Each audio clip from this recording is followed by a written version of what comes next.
very specific demands for Health and Human Services. And as I'm getting started today, our demands today are to increase funding and program investments. Many of us know that thus far, on a yearly basis, the National Institute of Health under Health and Human Services has only been investing $5 to $7 million a year. We're demanding $25 million in funding and program investments to commiserate with the disease burden. We're also demanding clinical trials to secure medical treatments for people with ME. We also need accurate medical education to improve quality of clinical care. Many of us know that it's hard to find medical providers to treat our illness. Even in a place like New York State that has a wealth of resources, it's hard to find medical providers. We need accurate medical education. We need to improve access to and quality of clinical care. And finally, we need a serious and urgently executed commitment. HH leadership must invest in oversight and provide a serious commitment to urgently address ME. There are people who have been living with this disease for over 30 years, and we have no leadership for this disease. I want to bring up two of our first guest speakers today. I have Tasha and her daughter, who have graciously agreed to come and talk today.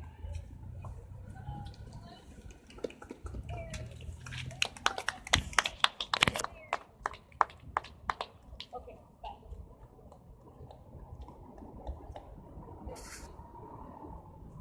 Hi, can everyone hear me? Hi, so my name is Tasha, and I've had ME for 20 years. Like many of you, my ME started with an infection. I got a tropical illness when I was working in Angola. For several years afterwards, my health went haywire. I would get regular throat and other infections with flu-like symptoms, and I started to experience a new, very intense fatigue that I had never experienced before. No physician could figure it out, and it took 3 years to get a diagnosis. By year 5 after the start of my illness, I was lucky enough to have recovered by 95% of my former health. I could do everything as before except for very heavy exercise. But 2 years, but after 2 years later, after the birth of my daughter,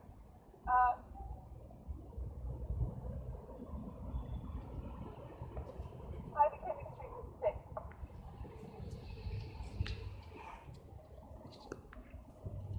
I was very happy mother at that time, and the illness came suddenly, unexpectedly, and it was like having an illness that was completely different to what I had experienced before. Because of the name that's been designated to our illness, syndrome, people often think that they can relate, that they have some understanding of what it must feel like, but truly they can't. Because of this disease, I had to spend the whole year of my life in bed. And I mean like flat on my back 80% of my waking hours. Waking up in the morning to hear the chitter-chatter of the children and adults as they went to school and work, and being in that same place when they came home hours later. Because of this disease, I was not able to look after my own child. The physical demands of caring for a young infant were such that after a few hours, I would be so sick that I would have to call my father, my husband, come home from work. Because of this disease, I am disabled. I haven't been able to walk more than 2 blocks in 12 years, or stand upright for more than a few minutes without being severely incapacitated afterwards, depending on how much I did sometimes that for me. I cannot do basic tasks of daily living, like cook meals, clean, and public transportation. And I have managed to work, but I've needed many combinations in order to do that. I still feel inside me like that young 20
out of sync. It's time for the federal government to step up some serious research money and run a sustained education program. And it's time for a new name. And whether we can agree or not, we need a placeholder name, and we need a name now because we need to move away from CFS. Thank you.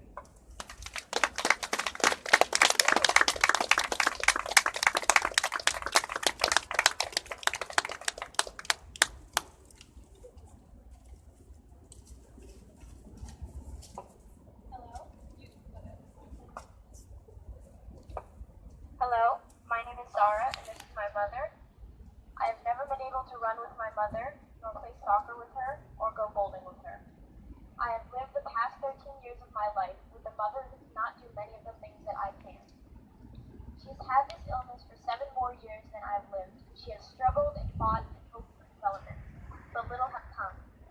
MECFS is different to most illnesses because it is often not apparent. If you look at my mother, you would not be able to tell that she is sick, but she is. And because of this, she faces judgments and prejudice all of the time. I remember a particular incident at the airport in which a car picked up my mother, father, and I because my mother could not walk to the boarding area.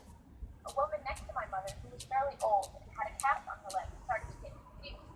She said something like, "I have a broken leg. I need a ride. Why do you?" My father got into an argument with her, but the woman could not seem to understand the idea that when my mother was sick, and began to yell at me. Eventually, we left with the woman yelling behind us. This is just one example of what my mother faces all of the time. This rally will hopefully bring more awareness to an illness that has sat in the dark for years. The government has paid little attention to this illness. The British government didn't even acknowledge it. Sometimes I find that the things you can't see are more important than the things you can. Thank you.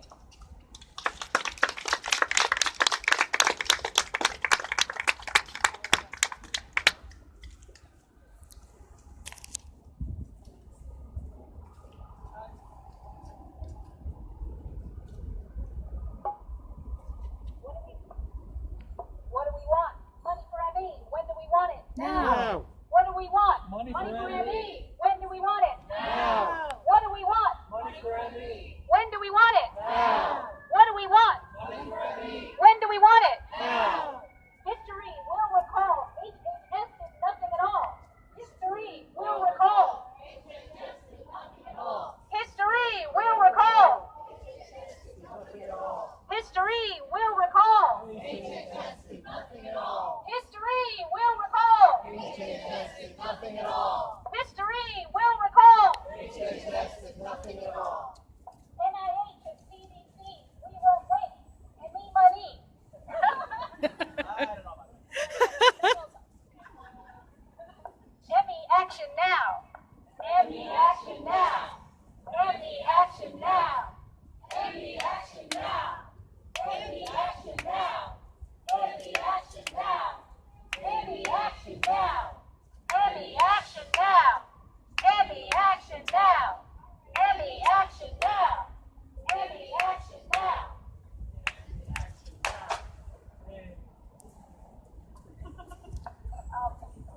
So hi, my name is Annette Gaudino. I'm with Treatment Action Group. I'm also a member of ACT UP New York.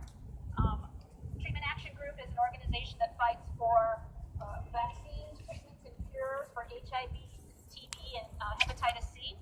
So we know a little bit about and what government can do to mobilize in response to infectious diseases and to other diseases.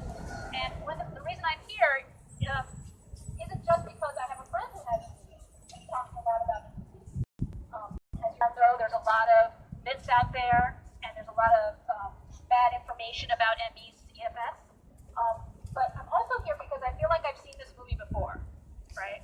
We've seen it again and again, or a disease that gets stigma attached to it for whatever reason, whether it's sexism, whether it's just plain ignorance, whether it's weird ideas about what makes someone valuable in society. You know, if you're not a productive person, you're considered just a throwaway. When ideas get attached to diseases, then there is an action follows, right? And things get blocked and nothing happens. And you just see years and years going by, people are suffering and nothing is being done.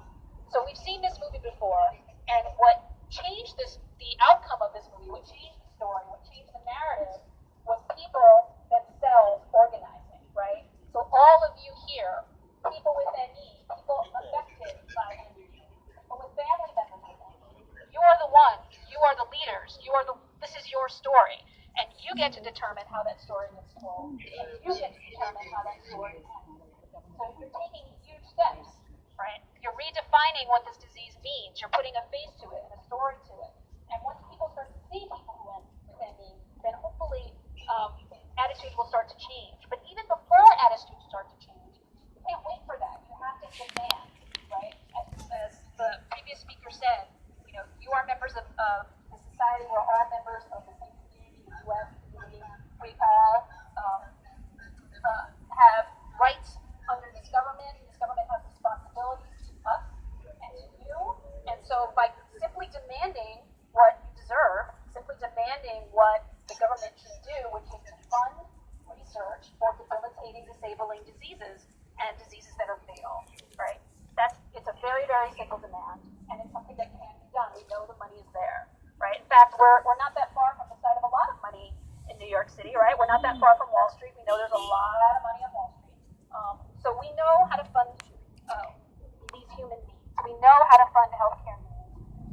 Choose not to do it out of ignorance or inertia or laziness or stigma. And so by being here, you're going to break those walls. You're going to break down the stigma. You're going to move what seems to be immovable. And together, I know that you will defeat ME. Thank you.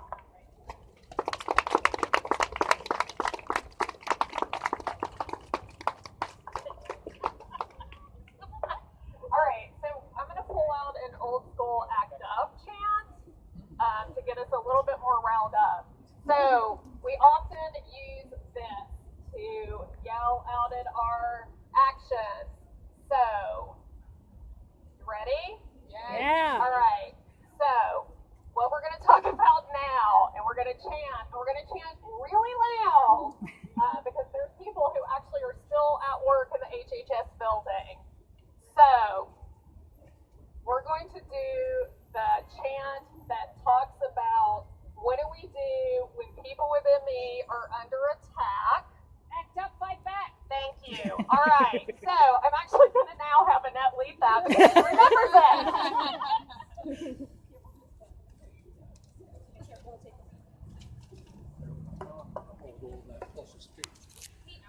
People with ME under attack. What do we do? Act up, fight back. People with ME under attack. What do we do? Act up, fight back. People with ME under attack. What do we do? Act up, fight back. People with ME under attack. What do we do? Act up, fight back. People with ME under attack. What do we do? Act up, fight back. People with ME under attack. What do we do? Act up, fight back. People with ME under attack. What do we do? Act up, fight back. People with ME under attack. What do we do? Act up, fight back. People with ME under attack. What do we do? Act up, fight back. People with ME under attack. What do we do? Act up, fight back. Let them hear you in there. People with ME under attack. What do we do? Act up, fight back. People with ME under attack. What do we do? Act up, fight back. People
prior research by Dr. Levine, and now I am nursing home now, but I'm fortunate because I had to leave the best to get out, but many of us cannot do that.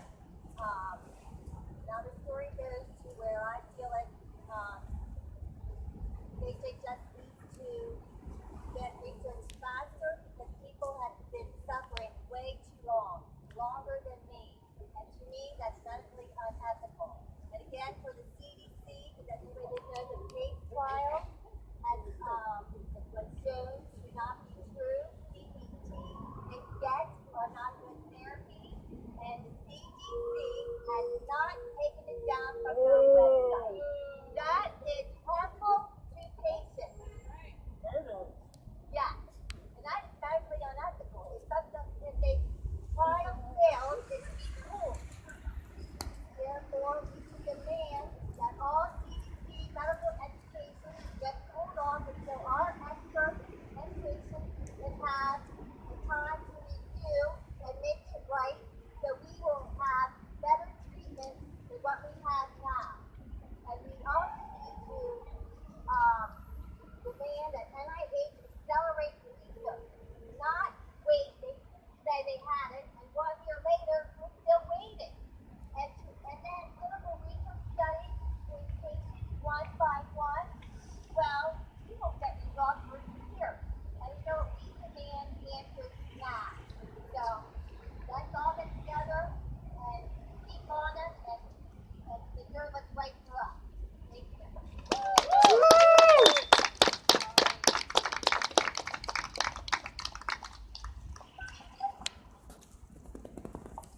So we're waiting on our next speaker to get mics. We only have a couple of mics.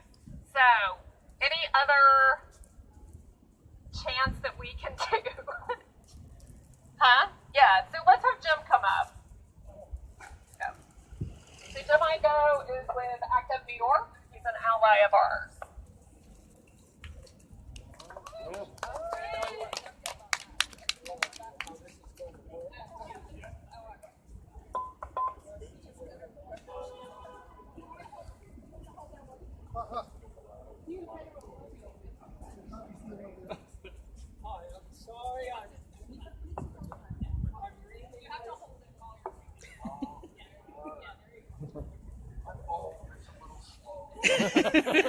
What do we know about ME?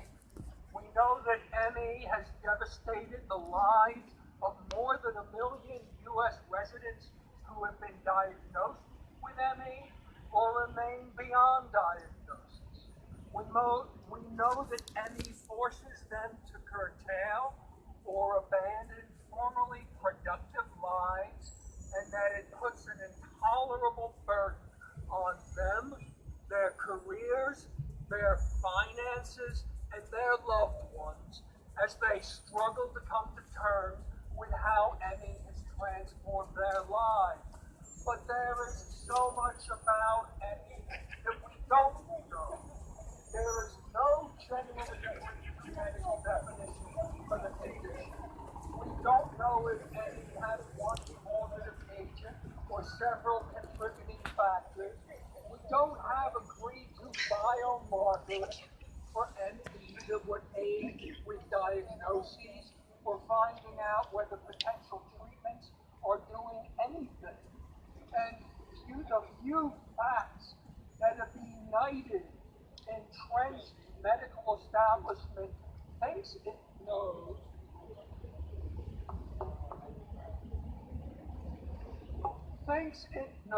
are not in fact supported by available data. It's all in your head, they tell patients, even though cognitive behavioral therapy has proved useless in treating ME. Get up and do something useful, they tell their patients. Despite ample evidence that forcing a person living with ME into vigorous physical activity is counterproductive. I am not living with ME, but for considerable stretches of my life, I have been an HIV/AIDS activist with ACT UP New York. I am here to solidarity with my sisters and brothers living with ME, their loved ones, their advocates, their providers. There was a time we knew very little about the weird medical conditions that many gay men in large U.S. cities were coming down with. Then AIDS activists made it impossible for a hidebound medical establishment and career politicians to ignore us. I am here because your cause is just, and I know from experience you can change the conditions you are living under. It will take work to turn things around. More than ever, politicians and research establishments prefer to invest money in sure things. And beyond the misery that any causes, so much about it is unsure. Funding basic research into thorny medical conditions is not cheap. Some money is spent on dead ends.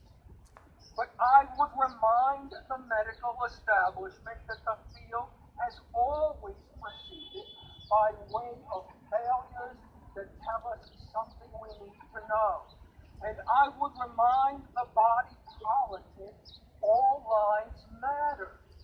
If the considerable expenditures that the U.S. has made over the long history of the struggle against HIV/AIDS tell us anything, it is that investing resources in the health and well-being of people, in the end, always pays dividends.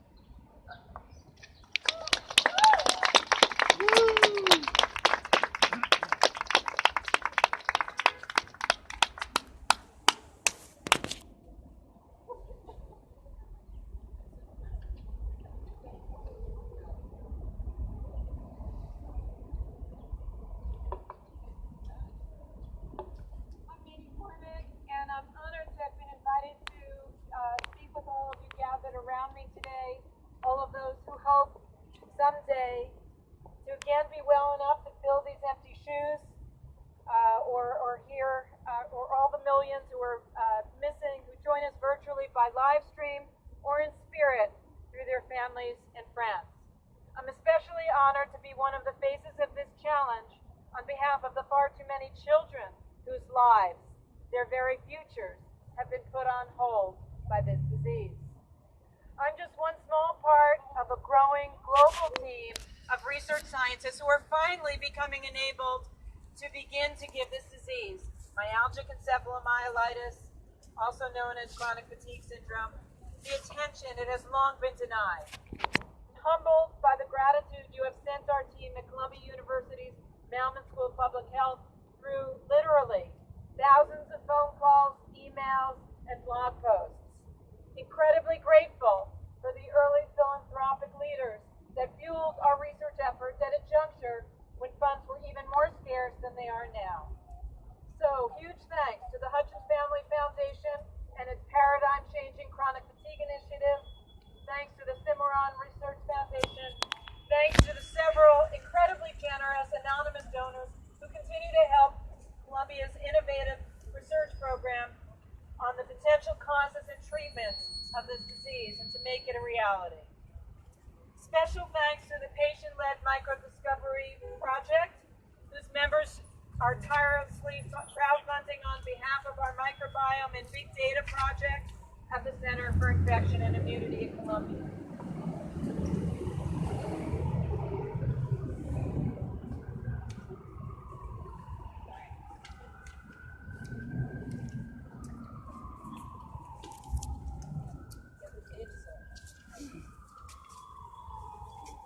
The support of the microdiscovery project has been vital in keeping our research operations going. We're thankful, too, to what the NIH has done so far to help us establish our research consortium and to lay the groundwork for what needs to come next. Thankful for the clinicians around the U.S. who are part of our network and who lend their clinical wisdom and well-earned expertise to these research research efforts. Some of them are here with us today. But this had better just be the start. Last year, NIH funded us, along with some of this country's most expert ME/CFS clinicians, to collect incredibly well-characterized unique samples and rich clinical information from patients and controls multiple times over the course of a year. These samples and data will no doubt lead us to new discoveries as to why the disabling symptoms of this illness occur, who is at risk, and ultimately give us clues as to how to treat it someday. Right now, we are without funding to study these samples or the clinical data associated with them. We're all dressed up with no place to go. Like what the game-changing Combating Autism Act of 2006 brought to the autism research field, perhaps we really need an act of Congress to bring our current research initiatives to the next level. Shout outs to those advocates who have campaigns on the Hill and to those members of Congress who have already signed on. Grow that effort. NIH has promised to commit funds to ME/CFS, an opportunity for which we are grateful. We have learned that ME/CFS Centers of Excellence and Data Management Centers will be funded through these funding commitments, known as Requests for Applications, or RFAs. But just last week, NIH released RFAs committing $62 million to other diseases, with none for ME/CFS. In the past year, $2.8 billion have been committed to RFAs, again, with none for ME/CFS. So we in the research and patient communities are still waiting on these promises to be fulfilled on behalf of the millions missing. So, hopefully what we have seen and what you have been promised thus far is only a beginning.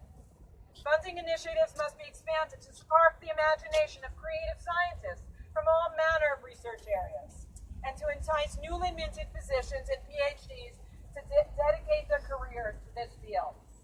To welcome health professionals to the care of ME/CFS patients through education and awareness campaigns paired with clinical toolboxes that have been vetted to meet the highest standards of patient safety and effectiveness.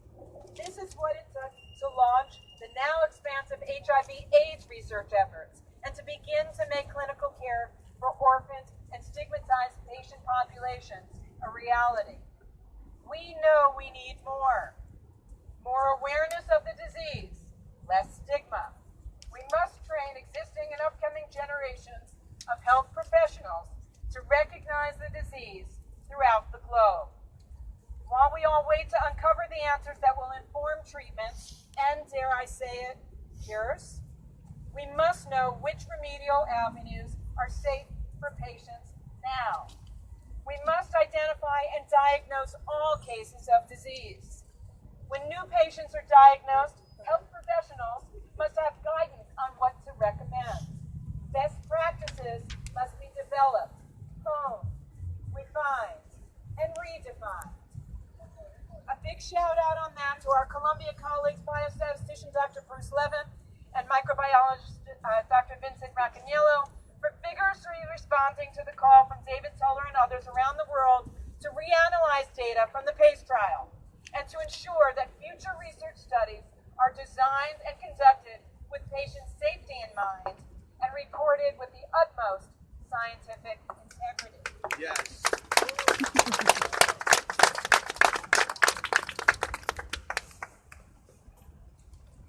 Early recognition of this disorder is essential. Work from our group and others suggests that in later phases of the disease, the immune system and the metabolic machinery of those afflicted with ME/CFS becomes exhausted. We critically need research to know how to stave off exhaustion of the immune and metabolic machinery, as well as how to safely jumpstart these critical systems once they appear to have shut down. We have clues that distorted gut microbiomes and infections with certain viruses and bacteria may contribute in some cases. In others, environmental factors that may trigger the disease, such as fungi, mold, and toxicants. Research initiatives focus on understanding how these potentially tractable triggers may lead to disease, are in critical need of your support. We recognize that it is hard to hang on to hope. The pace of research must not stall due to inconsistent and woefully inadequate funding. None of us intends to settle for less than what this community needs and deserves. Thank you for listening.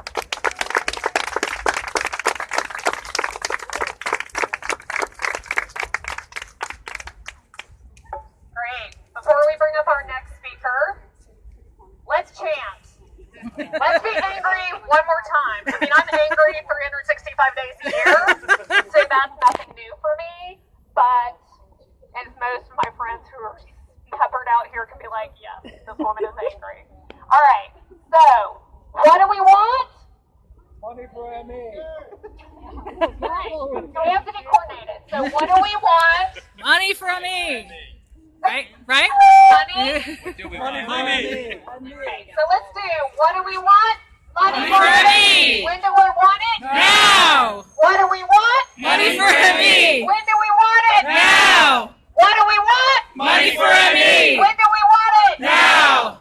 What do we want? Money for me. When do we want it? Now. What do we want? Money for me. When do we want it? Now. Awesome! Woo! More time before we close this out. But what I want to do is introduce our next speaker, but I want to tell you how I know this person. So, I'm Terri Wilder, and I'm a person living with ME. I just started saying that in March of this year. I've probably had this disease since 1996, and I just didn't know it. I live in New York. I live in a very rich geographic area. I'm originally from the South. In the South, we're used to not having things. New Yorkers are not used to not having things.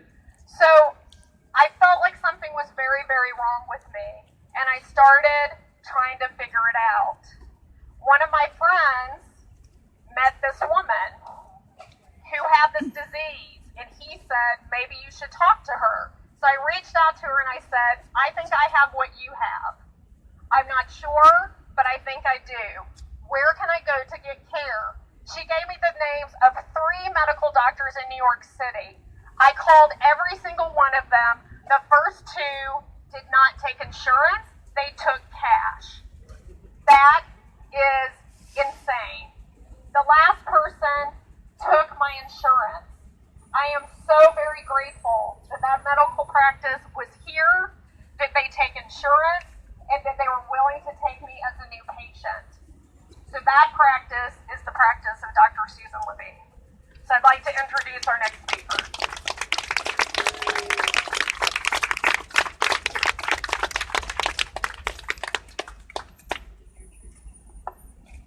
Hello, hi. As Terri recently introduced me, my name is Susan Levine, and I'm a clinician in New York City. Can't hear you. And I specialize in evaluation and treatment of chronic fatigue syndrome and patients. ME/CFS is a disease that's well defined clinically. We know what this disease is. It's a combination of the following: post-exertional malaise, under-pressure sleep, and either cognitive abnormalities or autonomic dysfunction. We know what this disease is clinically. However, we don't yet have a biomarker or an adequate laboratory test to be able to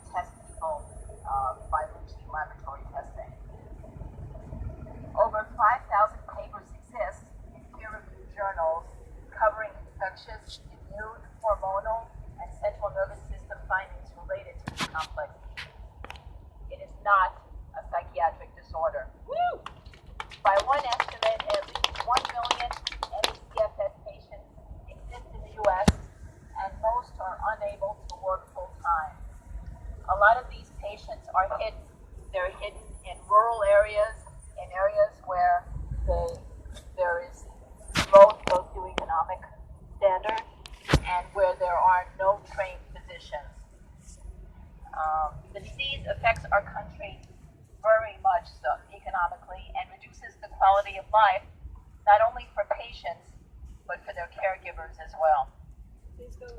A small number of physicians and health professionals, as well as researchers, are familiar with the clinical presentation of this illness.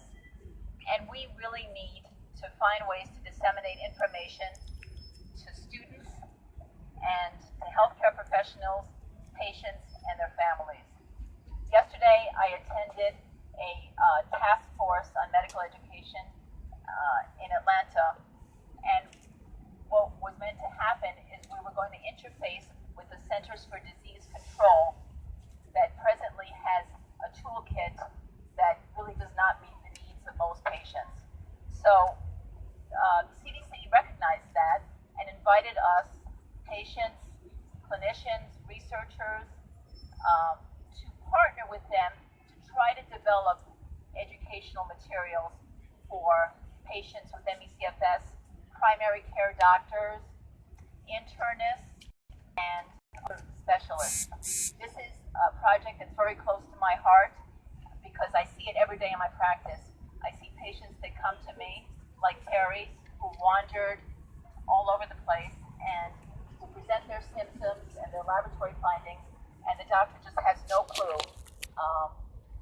Frequently, more often than not, these patients are labeled as having a psychiatric disorder and belittled in many different ways.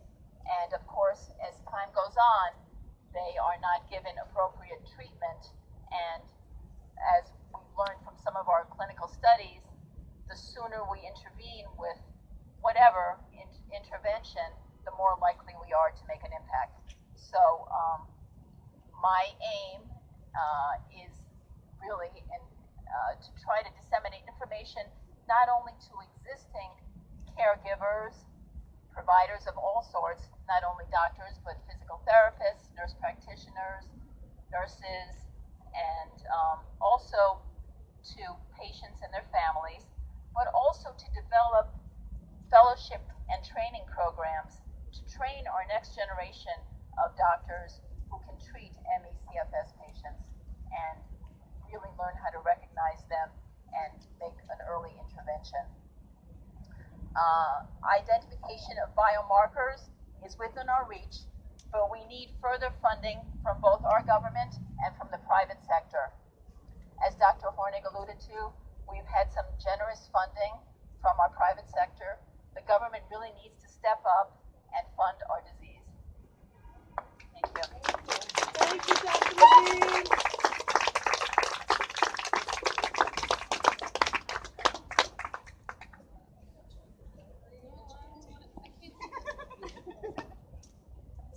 All right, this is our final angry moment. Pull it out of your soul. All right? If you've ever been mad at anyone, pull it out of your soul.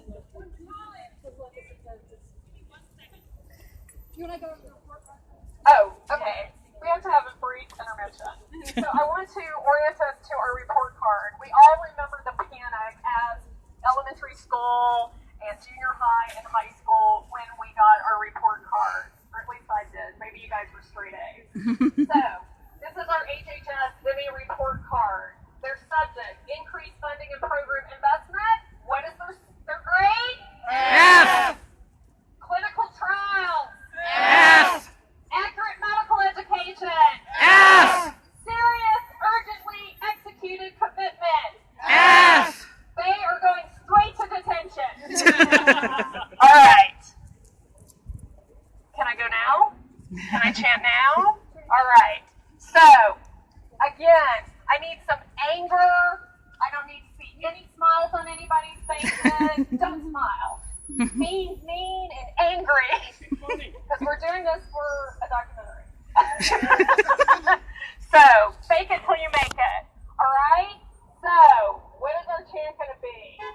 History will recall. History will recall. HHS did nothing at all. History will recall. HHS did nothing at all. History will recall. HHS did nothing at all. History will recall. HHS did nothing at all. History will recall. HHS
People with ME under attack. What do we do? Act up, fight back! People with ME under attack. What do we do? Act up, fight back! People with ME under attack. What do we do? Act up, fight back! People with ME under attack. What do we do? Act up, fight back! People with ME under attack. What do we do? Act up, fight back! People with ME under attack. What do we do? Act up, fight back! People with ME under attack. What do we do? Act up, fight back! People with ME under attack. What do we do? Act up, fight back! People with ME under attack. What do we do? Act up, fight back!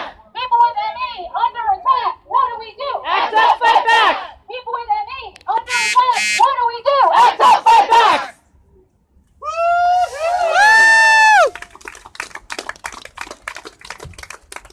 So I'm gonna slaughter this person's name. Is it Aisha? Aisha, I can't remember how you say your name. Yeah, yeah, I don't know how to say her name. I'm sorry. Ashley. Okay, great. Come on up.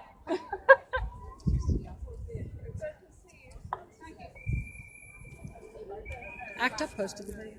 Act Up posted the video that I'm streaming. Oh, great.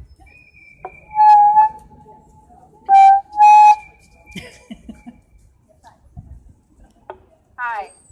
I wasn't expecting to speak, so I just scribbled a few things. But my story are very similar to the First Lady and her daughter. I've been sick probably for 15 years, and I was bedridden, housebound for 2 years. I could not walk my kindergartner to school on her first day. That was one of the most heartbreaking days of my life. I couldn't walk more than 2 blocks. And just like the first speaker, my husband has to do everything at home. Take care of the kids in the morning while I lie in bed. However, I hope I have a story of hope, because within the last year, while I was on a scooter and in a wheelchair for 3 years, within the last year, I've gone dancing, I've taken the subway, I'm getting better. And I really believe it's an individual journey. As much as I want to fight and ask for help and funding, and we need it, it has to be recognized that there are alternative treatments, and that every individual has a different journey, a different solution. And I've come across mine, and we all have to do our own research, but we need the help. We need physical help 100% of the time. We need help from our family, from our neighbors. I look okay, but no one's going to offer me a seat on the bus.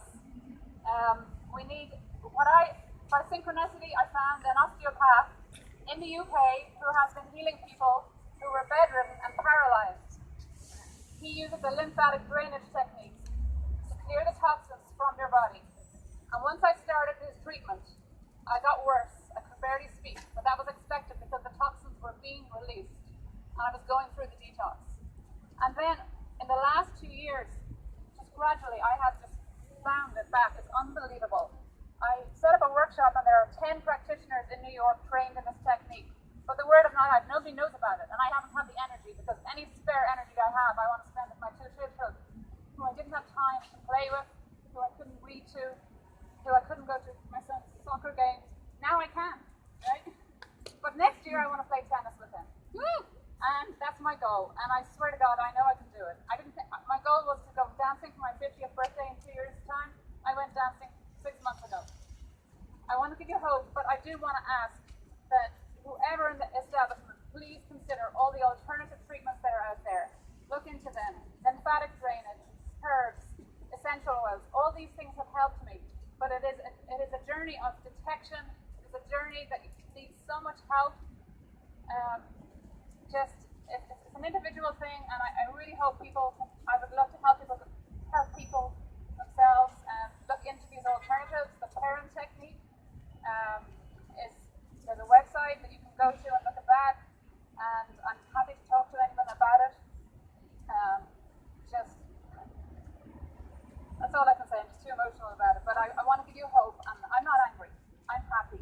But I'm very, very sympathetic and empathetic to the people who are still suffering and who can't be here today.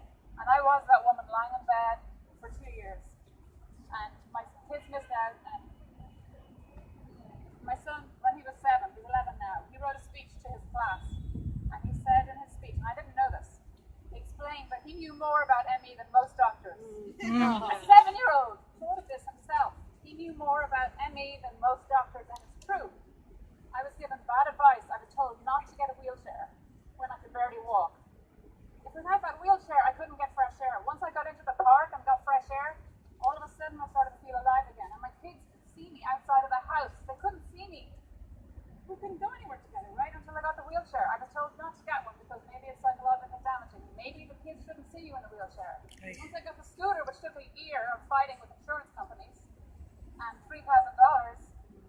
I could actually get out and pick them up from school for the first time in 3 years. My daughter drew a picture on her first year in kindergarten of me picking her up from school. She had a 3-year dream. It took 3 years for that to come true. And I finally picked her up last June for the first time. It's been inspirational. I hope this can be a little inspirational. I know stop now. I could keep going. But please follow your own journey. Don't be angry. Meditation, all these things have helped me so much. There are many, many ways. It's not just one drug. It's not one pill. Maybe one day there will be, and God bless if the establishment finds that. But what they do need to do is give money to people who need physical help. I had to pay someone. I spent hundreds of thousands of dollars on home help, not paid for by the government. I have no disability. My husband lost his job because he couldn't travel, and in 2 years we've had no income. It's ridiculous. Thank you. Great. So we just have one more quick speaker. Our permit is running out this second. So Yes. And everyone will. They're going to show us the scanner. Can you hear me? Hello? Hold it close to your face, to your mouth. Hold it close to your mouth. Hello? Yeah. For people who took Kudapressin, which actually works for most people, it's an antiviral. It has 0 side effects. It was covered by Part B. It is now Nexavir. Part D is refusing to cover it, even though I just won a decision that says that Nexavir should be grandfathered, that it is identical to Kudapressin. So, I've got one case that's now in district court to get this put on Part D plan, and a second case that's with the Medicare Appeals Council. So if anyone's interested, anyone did take Kudapressin and it worked, or looked at the research, and it has 0 side effects. So I'm told I can't talk. If anyone's interested in this, you can contact me. great. Thank you. But the fight is that there are things that are out there. The fact that it was covered by Part B, and they're refusing to put it on Part D. And you read everything. Look up Kudapressin or Nexavir and CFS. Just Google it and see what comes up. Great. Thank you. Right. So we're going to take a group picture if folks are interested on the steps around our beautiful report card. And we should probably flip the report card over so people can see what's on the other side. And that was my beautiful artwork. And they will not be letting me into art school anytime soon. All right. So if it's going to come up, if you're interested in being in the picture, we're going to take a group picture. And then you can leave.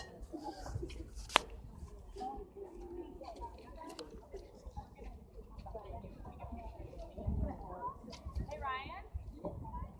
Ryan, touch over here. We're going to get a picture of the picture.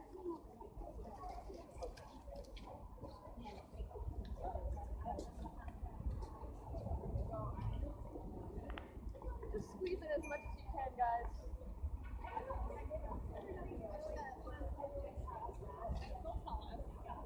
Meg, you will tell us if you need a scrunchie. Yeah, just on this side, switch in a little bit. Hold up your